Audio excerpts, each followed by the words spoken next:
Kapag naririnig natin ito, una natin naiisip ay ang mga cellphone, computer at internet. Parang laging may mga bagong app, bagong gadget, at bago rin ang paraan ng pagtingin sa mundo. Pero kung tutuusin, ang teknolohiya ay hindi lamang tungkol sa mga bagong gamit. Ito ay isang tulay na nagdudugtong sa kwento, sa sining at sa kultura. Isang tulay mula sa nakaraan patungo sa hinaharap.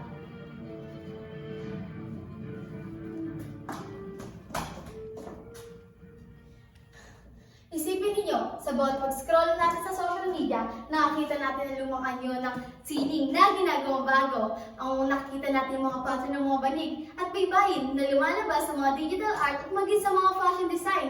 Ang mga alon ng kundiman at harana na nagiging bahagi ng modernong kanta, pinagsasama-sama sa electronic beats o hip-hop. Ipinapakita ng teknolohiya ang sining ng ating mga ninuno sa isang paraan na mas maunawaan at mas naabot natin ngayon. Para sa mga kabataan, ang teknolohiya ay isang pinakamalakas na sandata.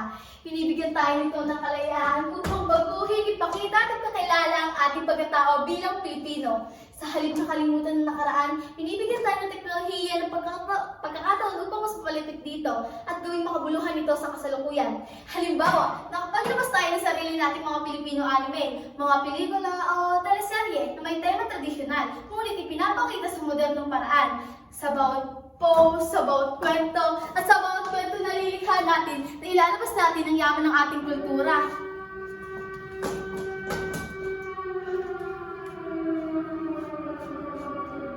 Low battery.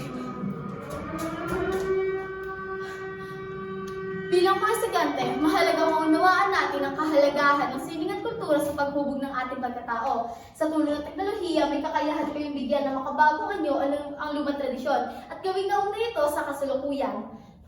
Hindi lang ito pagbabalik sa nakaraan, kundi ito ay pagbibigay ng bagong buhay sa ating kasaysayan. Please recharge. Bilang mga Pilipino, ang sining at kultura natin ay hindi dapat maglaho sa likod ng makabagong teknolohiya. Sa halip, dapat ito lumitaw, magningning, at patuloy na umunlad sa bawat likha natin. Kaya kapag gumagamit tayo ng teknolohiya, tandaan natin, tayo ang nagsisilbing tagapagdala ng sining at kultura. Ang ating mga gawa, kahit gaano pa ito makabago, ay magiging mayaman at makahulugan ito kapag kasama ang diwa ng ating pinagmulan. Low battery. Please recharge.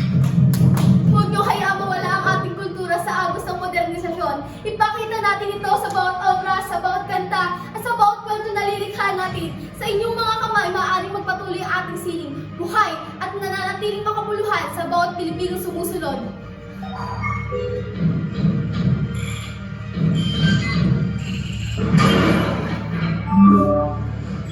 Upload complete.